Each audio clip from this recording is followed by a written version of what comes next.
अल्लाह के रसूल सल्लल्लाहु ताला अलैहि वसल्लम मिंबर शरीफ पर तशरीफ ले जा रहे थे। मिंबर शरीफ जानते हैं, वही जिस पे खुतबा पढ़ते हैं चढ़ के, ठीक है। उसकी 3 सीढ़ी, 1 2 3।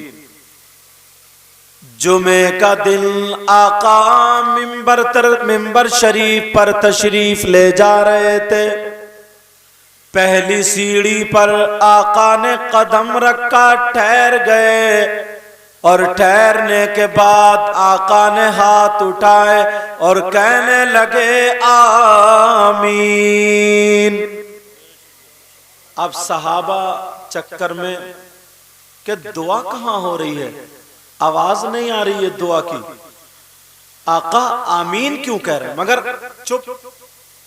मेरे नबी ने दूसरी सीढ़ी पर कदम रखा, ठहरे, हाथ उठाए, नबी फरमाने लगे आमीन।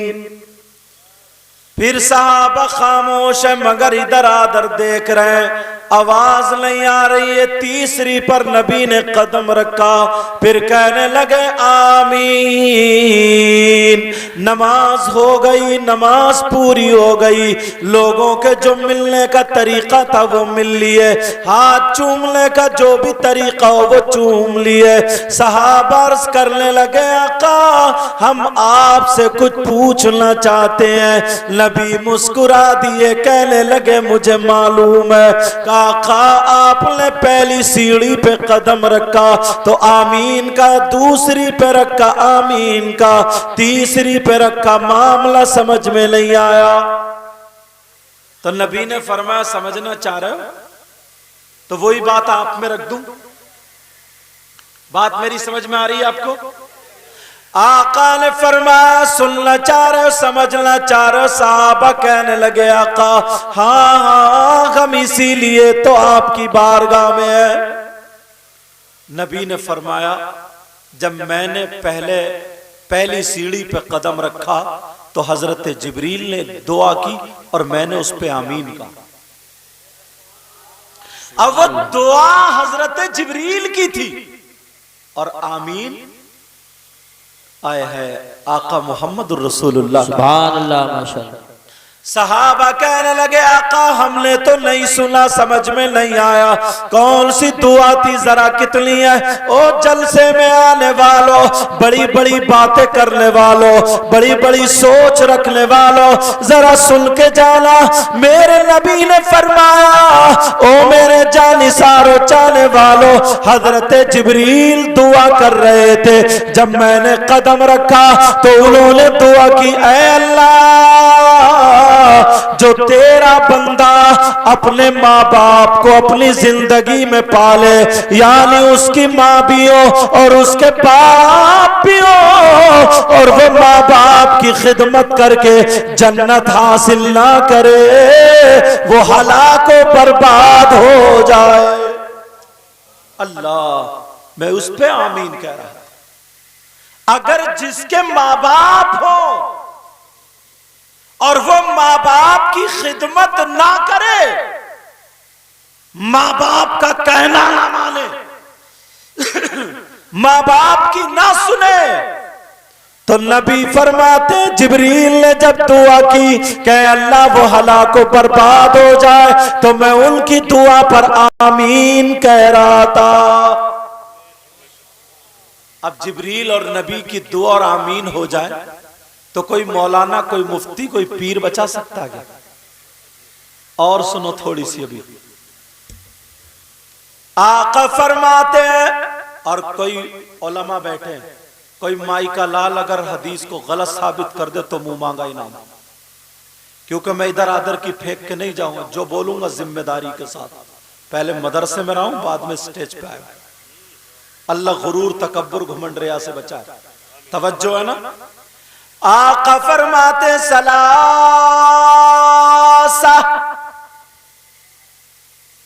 3 लोग। कितने लोग बोलो? अब वो कमेटी वाले हों, सुनने वाले हों, मौलाना हो, कोई भी हो, या बहनें हो या भाई हो, नबी फरमाते सलासा यक़बलुल्लाहु अज़्ज़ा वजल सरफ़न वला अदला आक़ व मन्नान व मुकज़्ज़िबुन बिक़द्र। आका फरमाते हैं मेरी उम्मत में 3 किस्म के लोग ऐसे हैं, वो कितने ही जलसे कर ले उनका जलसा कबूल नहीं। अब सोच रहे होगे यार बड़े बुरे फंसे, कितनी नमाजें पढ़ ले, नबी फरमाते कितनी नमाजें पढ़ ले उनकी नमाज कबूल नहीं। कितने ही रोजे रख ले रोजे भी कबूल नहीं, ज़कात दे ज़कात कबूल नहीं, हज करे हज कबूल नहीं, नारा लगाए नारा कबूल नहीं, तकरीर करे, नात पढ़े, दुआ करे, कोई भी इबादत काबिल कबूल नहीं। ला यक़बलुल्लाहु अज़्ज़ा वजल सरफ़न वला अदला आक़ व मन्नान। नबी फरमाते 3 किस्म के लोग ऐसे हैं जिनकी कोई इबादत काबिल कबूल नहीं। कमेटी वालों ने मोहब्बत से बुलाया या आपने बुला, कहीं ऐसा तो नहीं हम में भी कोई हो, उन चीजों को खोलूं अगर हो तो आज तौबा करके जाए। चाहे हम में हो या आप में हो, पूरी दुनिया की बात गलत हो सकती है मगर नबी की बात गलत नहीं हो सकती। और इसलिए साथ में हदीस भी चला रहा हूं, अरबी भी पढ़ रहा हूं ताकि बात पुख्ता हो जाए। नबी फरमाते हैं 3 किस्म के लोग, कौन वो गुनाहगार है, कौन वो सियाकार है, कौन वो खताकार है, कौन सा काम करने वाले हैं, वो काम कर ले तो अब नमाजें भी उनकी कबूल नहीं, रोजे भी कबूल नहीं, ज़कात भी कबूल नहीं, फर्ज कबूल नहीं, वाजिब कबूल नहीं, नफल कबूल नहीं, मुस्ताहब कबूल नहीं, कोई भी इबादत काबिल कबूल नहीं। कौन सा गुनाहगार है? अगर इजाजत हो तो खोलूं? जी जी। मुझे पता नहीं है आपके क्या कारनामे हैं, आपको पता नहीं है मेरे क्या कारनामे। सही बात। मैंने तो एक साफा बांध लिया, चमकता हुआ कुर्ता पहन लिया, तुमने कुर्सी पे बिठा दिया, समझ रहे हो ये तो बड़ा नेक बंदा है, और वो मैं जानता हूं कितने बड़े करतूत हैं। आप आए, हाथ चूमे, नारे लगा, नोट दे गए, मैं समझा बड़े नेक इंसान है, मगर पता नहीं क्या कमी। कौन सा ऐसा गुनाहगार है, कौन सा ऐसा खताकार है कि वो नमाज पढ़ रहा है, रोजे भी रख रहा, जलसे भी कर रहा, चंदा भी दे रहा, ले भी रहा, मगर उसका कुछ भी कबूल नहीं हो रहा।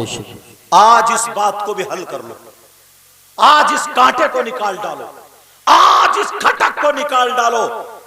खोल रहा हूं, तवज्जो रखना भाई और बहनें, निकल ना जाए वो बात ज़हन से ना निकल जाए। नबी फरमाते हैं 3 किस्म के लोग ऐसे हैं। नंबर 1 कौन है वो? तवज्जो से सुनना। आका फरमाते हैं अल-आक़ु लिवालिदैहि। नबी फरमाते हैं जिसकी नमाजें कबूल नहीं, रोजे कबूल नहीं, ज़कात कबूल नहीं, वो कोई और नहीं है, वो अपने माँ बाप का नाफरमान। बेशक। मैंने कहा, नाज़िम साहब ने कहा, हजरत ने कहा, इन्होंने कहा, इधर से नारा लगा, उधर से, सारे मौलाना बोलते खड़े होके नारे लगा दिए, जन्नती हो गए। मगर ये भी सुनो, अगर जिसके माँ बाप नाराज है वो कितने ही नारे लगाए, कितनी नमाजें पढ़े, कमेटी वालों में से अगर हो, कितने ही जलसे करे, मौलाना में से कोई हो, कितनी तकरीरें करे, अगर माँ बाप नाराज है तो वो उसकी कोई भी इबादत काबिल कबूल नहीं है। इसलिए ये कोई मौलाना नहीं कहता है, ये नबी फरमाते हैं, और जो नबी कह दे वो सच है, वो हक है, और नबी की बातों को मान लेना ही ईमान। बेशक बेशक हक है। सुभान। कितने लोग हैं कि साहब अच्छे अच्छे काम करते हैं मगर मां घर में तड़प रही है, बाप घर में तड़प रहा है, माँ बाप की तरफ नजर उठा करके नहीं देखते। अच्छा पैगाम पेश कर। एक नाम की वजह से 1000 रुपए भी दे देगा, 10,000 भी, और अम्मा का दुपट्टा भी मैला ही। बाप के घुटनों में दर्द है, एक टाइम की 100 रुपए की दवा ला के नहीं दे सकता, जिसकी वजह से सारी चीजें रुकी हुई है। और सुना दो मसाला, उलमा बैठे हुए, बहुत अच्छी बात, सारे उलमा, गलत बोलूं तो पकड़ लेंगे ताकि मेरी भी इस्लाह हो जाए। मुझ जैसे हजारों मौलाना या और लोग, बड़े बड़े मुफ्तियान किराम, और आगे बढ़ो, हजारों पीर, हजारों मुफ्ती, हजारों मौलाना। नकली की बात नहीं कर रहा हूं मैं, असली की बात कर रहा हूं। इधर लाइन में खड़े हो, एक नहीं हजारों, और इधर तुम्हारे माँ बाप खड़े हो। अगर तुम्हारे माँ बाप तुमसे नाराज है, तुमने माँ बाप को सताया है, तुमने माँ बाप को तकलीफ दी है, माँ बाप तुमसे नाराज है, तो ये हजारों पीर, हजारों मौलाना, हजारों मुफ्ती सुबह से शाम तक अगर तुम्हारे लिए दुआएं करते रहे तो एक की भी दुआ तुम्हारे हक में काबिल कबूल नहीं, जब तक के माँ बाप राजी ना। बेशक बेशक हक है, सुभान। अब यहां से पैगाम क्या लेके जाओगे इस जलसे से? आज के बाद माँ बाप को पहला सबक है ये, क्या बोलो? माँ बाप को राजी रखोगे। क्या करोगे? बोलो माँ बाप को राजी, इंशाअल्लाह बोलो इंशाअल्लाह। यार हम बड़ी बड़ी बातें कर देते, बड़ा बड़ा बोल जाते, किसी ने तारीफ कर दी, फूल के कुप्पा हो गए, अपने हालात तो नहीं देखे। तुम्हारे पास है क्या? हजरत अबू बकर सिद्दीक के पास जन्नत का टिकट था, बेशक नहीं था क्या? नबी ने दुनिया ही में कह दिया था अबू बकर तुम जन्नती हो, और नबी जिसे जन्नती कह दे कोई मौलाना रोक सकता है? वाह बेशक नहीं। नबी ने कह दिया था उमर तुम जन्नती हो, उस्मान तुम जन्नती हो, मौला अली तुम जन्नती हो। 10 सहाबा को अशरा मुबशरा, पूछो इनसे, दुनिया ही में बशारत दी थी जन्नत की, जन्नत का टिकट था उन लोगों के पास। अल्लाह, अब तो वो जो चाहते करते। जब नबी ने जन्नत का टिकट दे दिया तब कौन माई का लाल रोक सकता? क्या रोक सकता? क्या नहीं रोक सकता। तो अब बताओ, उनके हाथ में जन्नत का टिकट था, मगर उन्होंने कभी माँ बाप को नहीं सताया, उन्होंने कभी नमाज नहीं छोड़ी, उन्होंने कभी शरीयत के खिलाफ कदम नहीं उठाया। जिनके पास जन्नत का टिकट था और तुम्हारे पास कुछ भी नहीं है, फिर अपने हालात देखें। अब देखो जरा अपने हालात, गौर करो। अब लेके आ रहा हूं मैं उसी तरफ, तवज्जो है? सुनना चाह रहे हो सब लोग या खत्म कर दूं? जी जी। अगर सुनना चाह रहे हो तो अल्हम्दुलिल्लाह बोलो। नाजिम साहब की ड्यूटी बड़ी कठिन होती है, सही बता रहा हूं। और ये नाजिम भी ऐसे जिन पे आला हजरत का खुला हुआ फैजान बरसता है, जिनकी निजामत को उलमा पसंद करते हैं। ये ईशा के फौरन बाद से जब प्रोग्राम शुरू, तब से ही बैठे रहते हैं। सब कोई पेशाब, कोई कुछ नहीं मिलेगा तो मोबाइल कान पे लगा हलो हलो करके निकल जाता हो। सब अपने अपने तौर पे निकल जाते हैं, मगर नाजिम बेचारे बैठे। मेरी तरफ से इजाजत है, अगर ये जा सकते हैं तो जा सकते हैं, क्योंकि जागना भी रहता है और फिर दूसरी जगह कल प्रोग्राम में भी जाना रहता है और घर भी जाना रहता है, सफर भी करना रहता है। अब इनका काम यहाँ पे खत्म हो चुका है। हालांकि अल्लाह ताला हर सांस पे नेकी अता फरमाता है। मेरी तरफ से इजाजत है, लेकिन सुनो, इजाजत है बोलूं? इतने लोग हैं, अल्लाह ने तुम्हें बेटी भी अता फरमाई और बेटे भी। बोलो अता फरमाए। बेटी और बेटियां बोलो अता फरमाए हैं। मगर अब जरा तवज्जो रखो, गौर करो। मेरी बहनें यहां पर मौजूद हैं, सुनना चाह रहे हो? अगर सुनोगे तो सुनाऊंगा, वरना खत्म कर दूंगा। सुनना चाह रहे हो? बेटियां अल्लाह ने दी हैं, बेटियां। तवज्जो रखो। एक मौके पर नबी ने फरमाया, ऐ मेरे चाहने वालों, जानिसारो, अगर अल्लाह किसी को 3 बेटी दे और वो अपनी 3 बेटियों की परवरिश कर दे तो वो जन्नत का हकदार हो जाता। सुभान अल्लाह। बेटियों की वजह से जन्नत। एक सहाबी खड़े हुए कहने लगे आका कुछ पूछू का पूछो। कहा अगर किसी की 2 बेटी हो तो? नबी ने फरमाया अगर वो 2 की परवरिश कर दे तो वो भी जन्नती। एक सहाबी और खड़े हुए कहा किसी की 1 हो तो? नबी ने फरमाया सही परवरिश कर दे वो भी जन्नती। अब बेटियों की वजह से जन्नत का रास्ता खुला, बेटियों की वजह से, तवज्जो रखना। लेकिन कब? जब सही परवरिश कर दे तब।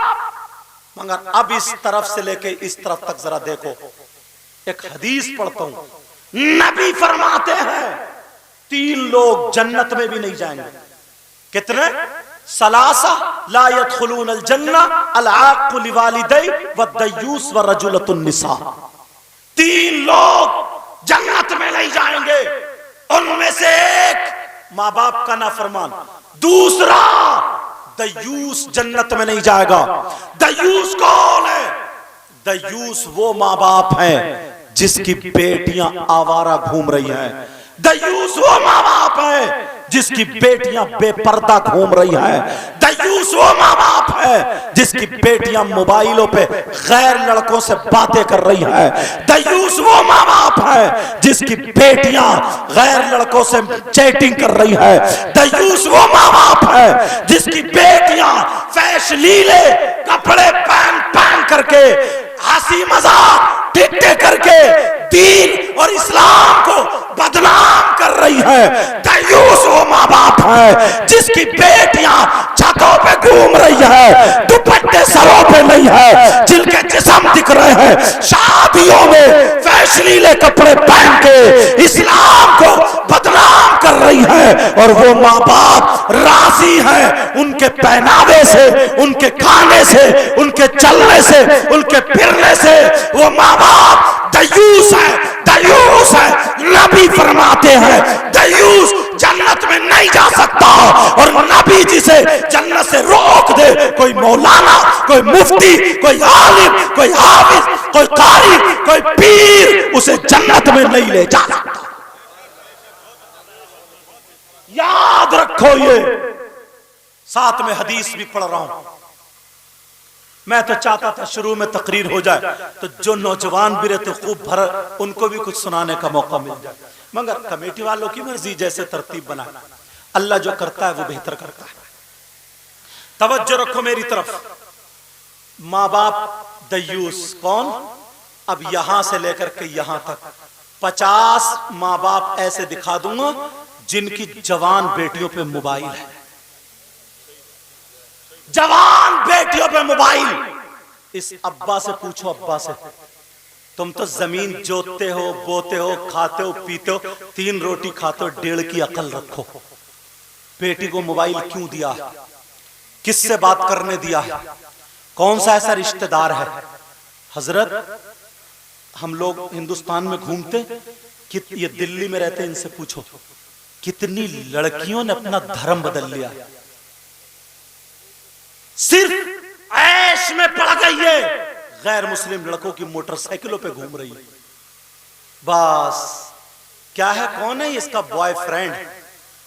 अब्बा को शर्म नहीं आती, अम्मा को भी शर्म नहीं आती, खाली बस।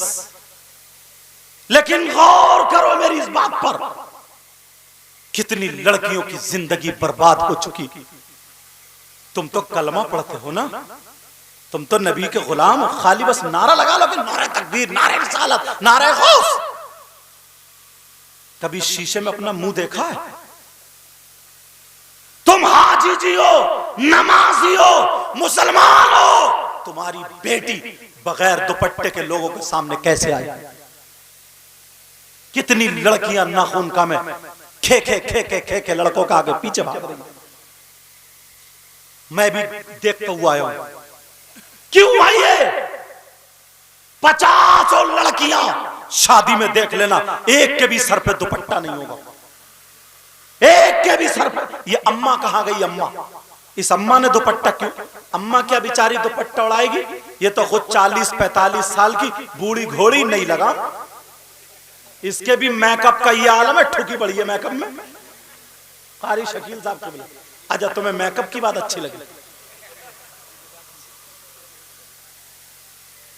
मेकअप में अम्मा है ना अम्मा, उसके और गुम्फे निकले पड़े, गुम्फे। तौबा तौबा, जवान बेटी है, थोड़ी शर्म आनी चाहिए। तूने जो लाल पीला काला नीला ना मुंह बना रखा है, इसे नूर कहोगे? नूर? लानत बरस रही है, लानत। ये माँ जब शादी में जाती है ना तो अपनी बेटियों को सजा करके लेके जाती है, डेकोरेशन करके लेके जाती है, ताकि लड़के देखो मेरे घर पे रिश्ता आ जाए। पूछो ये हिंदुस्तान में घूमते मौलाना अहमद रजा साहब, ये मेरे ही गांव के दामाद है अल्हम्दुलिल्लाह। मगर सुनो, ये कौन आएगा हमारी बेटी को दुपट्टा उड़ाने? हजरत जिब्रील आएंगे क्या? हजरत मीकाईल आएंगे क्या? हजरत इसराफील आएंगे? कोई आलिम उड़ाएगा? इमाम साहब? ये अम्मा की जिम्मेदारी है, अब्बा की जिम्मेदारी। तो बाप कैसा है? 18 साल की, 15 साल की, 16 साल की, 20 साल बच्ची हो गई तो उसका जिस्म तो औरत वाला हो गई। भले कपड़ों के अंदर है, दुपट्टा नहीं है, लेकिन जिस्म तो दिख रहा। तू अब्बा होकर के बेटी का जिस्म देख रहा, थोड़ी गैरत कर ले। ये जवान भाई होकर के आज ये मुबारकबाद के लायक है दिल्ली में, ये लड़के जितने काम 32 बताए ना, इन्होंने रुपया 10-10 रुपए इकट्ठे करके उलमा को बुलाया। मैं नहीं चाहता हूं कि तुम्हें हंसी चुटकुलों में इधर उधर की बातों में गुजार दूं, एक एक बात तुम तक पहुंचनी चाहिए। आज बड़ा दुख होता है, किसी भी चीज को हमने तमाशा बना रखा, तमाशा। शादियों में मूवी होती है ना, मूवी कांधे पर रख के वो जो वीडियो बनाता है, 3-3, 4-4, 5-5 हजार में शायद आती होगी, मुझे कीमत का पता नहीं है, 10-10 हजार में आती है। उसने भाभी का दुपट्टा उतरवा दिया, बेटी का दुपट्टा उतरवा दिया, फोटो के चक्कर में माँ का दुपट्टा उतरवा दिया। एक लड़का वो लाइट लिए घूम रहा, वो पोज दे रही है, पोज कि टांग ऐसे कर ले, कि दुपट्टा ऐसे कर ले, यहाँ का नंगा कर दिया तुम्हें, नंगा। और तुम नारे लगा लगा करके खुश हो रहे हो। बेटियों को वो नाचने वाली औरतों की तरह बना दिया है, तुम नारे लगा लगा करके खुश हो रहे हो। रोना चाहिए तुम्हें, तुम मुसलमान हो। तुम्हारी बेटी अगर खाती तो खाने का ढंग सैयदा फातिमा का होता, पीने का ढंग सैयदा फातिमा का होता, पहनने ओढ़ने का ढंग सैयदा फातिमा का होता, चलने का ढंग सैयदा फातिमा का होता। ऐसी बेटी अगर बाप के घर में होती तो बाप के लिए रहमत बन जाती, शौहर के घर में होती शौहर के लिए नेमत बन जाती, और जब मां बनती तो उसकी कदमों के नीचे जन्नत। ये बाप की जिम्मेदारी है, बाप की।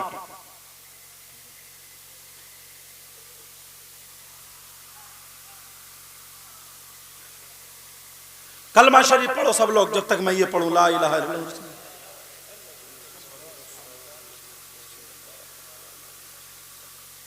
हाँ, समझ में आ रही है? उलमा भी मदद करते हैं, जहां जहां शोशे देखते हैं ना, सोचते हैं कि इस पे भी बात हो जाए तो हमारी कौम सुधर जाए, हमारी कौम क्या हो जाए, बोलो सुधर जाए। अब तुम ये कह के ना बच नहीं सकते कि ये बेटी हमारी आधी आधी नंगी घूम रही। बेटी जाने जो जिसके मातहत है ना, उससे सवाल होगा, वो जिम्मेदार है। कुरान की आयत सुनो, पूरी दुनिया गलत हो सकती है, क्या अल्लाह का कलाम गलत हो सकता है? बोलो बोलो, कुरान की आयत मुझसे सुनो। अल्लाह फरमाता बिस्मिल्लाहिर रहमानिर रहीम, या अय्युहल्लज़ीना आमनू कू अनफुसकुम व अहलीकुम नारा वक़ूदुहन नास वल हिजारा। कुरान की आयत। कुरान अगर पढ़ो, तुम्हें फुर्सत मिले तो पढ़ो। पहले बूढ़े बुजुर्ग बेचारे मस्जिद में जाके बैठ जाते थे, एक सिपारा आधा सिपारा, औरतों से घर से कुरान की तिलावत की आवाज आती थी, नौजवान भी चले जाते थे। अब तो कहां, अब तो कुरान के वर्क लौटे ही नहीं जाते, मोबाइल चलाते चलाते पोर हुए घिस लिए, पोर हुए। Mobile mobile. अल्लाह फरमाता है ए ईमान वालों, आपसे कहते हैं ए ईमान वालों, अपने आप को बचाओ, अपने घर वालों को बचाओ जहन्नम की आग से। किससे बोलो? जहन्नम की आग से, जिसका ईंधन लोग और पत्थर हैं। तो ये बेटी तुम्हारे घर की है, ये बेटी तुम्हारी है, ये माँ बाप की जिम्मेदारी है, तुमसे सवाल होगा, पूछा जाएगा। अरे इंसान में और जानवरों में यही तो फर्क है। क्या माँ ये जो है माँ, एक जुमला कठिन बोल रहा हूं, मेरी बहन माफ कर देना, मगर आज से नसीहत ले लेना, क्या माँ की जिम्मेदारी नहीं समझती है ये? बस बच्चे पैदा कर देना, धड़ा पड़ बच्चे पैदा कर दो, बस माँ बाप की यही जिम्मेदारी है। अगर बच्चे पैदा करने की बात होती ना तो बच्चे तो कुतिया भी पैदा कर देती है, बच्चे तो जानवर भी पैदा कर देता है। तू तो इंसान है, तेरी जिम्मेदारी है सबसे पहले नबी ने माँ की गोद मदरसा का है, मदरसा माँ की गोद का है। और ये फरमाया उतलुबुल इल्मा मिनल महदी इलल लाद, इल्म हासिल करो माँ की गोद से कब्र तक। और जब मदरसा ही बिगड़ा हुआ हो तो ये माँ शादी में डेकोरेशन करके ले जा रही है, 10 चिमटियां लगी पड़ी है बालों में, दुपट्टे क्लिप से रुके पड़े, क्लिप से फुंदने लटक रहे हैं बालों में, फुंदने।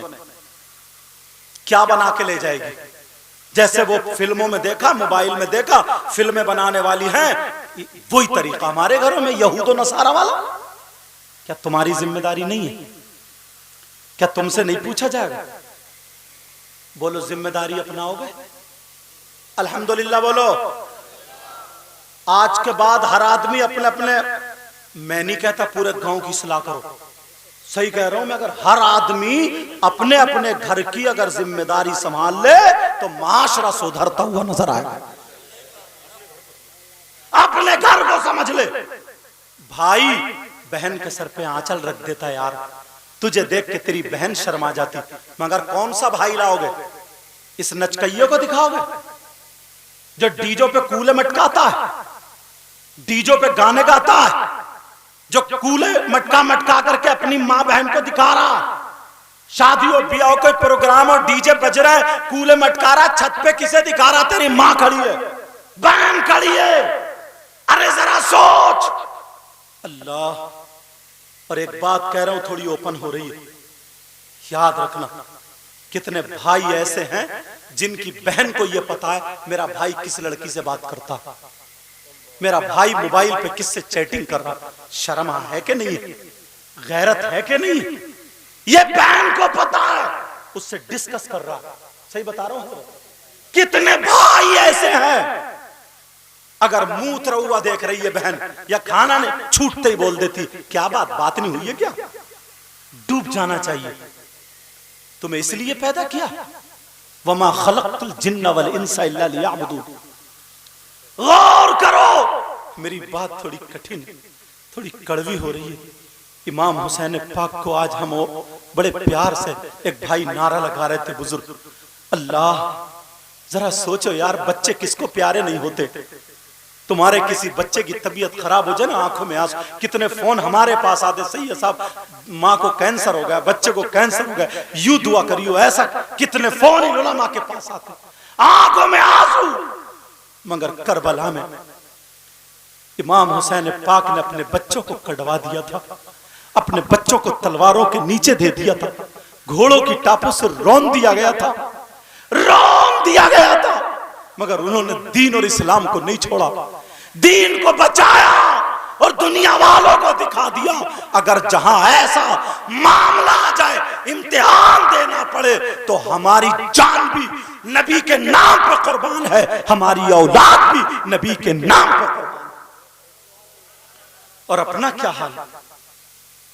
भाई है ना भाई, कुछ बातें थोड़ी सी और बता दो, इजाजत है? सुनना चाह रहे हो? दिल भर आया मेरा। भाई है ना ये भाई, ये बहनें हैं, अगर शादी हो जाती है ना तो बस फिर जाके नहीं झांकता, देखता नहीं, जब तक माँ बाप रहते हैं बहन को बुलाते चलाते रहते, माँ बाप बुलाते हैं, और माँ बाप जैसे इंतकाल करे बेचारी तड़पती रहती है। ईद को, बकरा ईद को मेरा भाई आता होगा, मेरा भैया आता होगा, मेरा मैके वाला आता होगा, मगर इंसान इतना बड़ा, क्या जुमला बोलूं, जालिम बोलते हो ना मेरी जबान अटक रही है। मैं तुम्हें अगर जालिम बोलूं ना तो मेरी जबान अटक रही है। इतना कट्टर हो गया, इतना कट्टर हो गया, शदीद तर शदीद कट्टर है। इससे और बड़ा जुमला क्या बोलूं। पहले लोग एक दूसरे की मदद करते थे। दोस्त हजरत दोस्त अगर होता था ना, तो दोस्त की जो बहन होती थी, इन पुराने लोगों से पूछो, उसको पूरा भात दिया करता था। वो बहन भी ये समझती थी कि मेरा भाई का दोस्त है, सगा भाई जैसा, उस पर गलत नजर जाती नहीं थी उसकी। और वो दोस्त भी अपनी बहन, अपने दोस्त की बहन पे कभी गलत नजर नहीं डालता था। ये ईमानदारी थी। मगर आज इतना बड़ा गद्दार हो चुका है, इतना बड़ा गद्दार इंसान, सारी बातें हमारे अंदर वो आ गई कि जानवर भी पनाह मांग जाए। ये दोस्त आस्तीन का सांप है इस दौर में। आस्तीन का सांप ये या तो दोस्ती अगर कर रहा है तो उसकी बहन के चक्कर में कर रहा है, उसकी बीवी के चक्कर में कर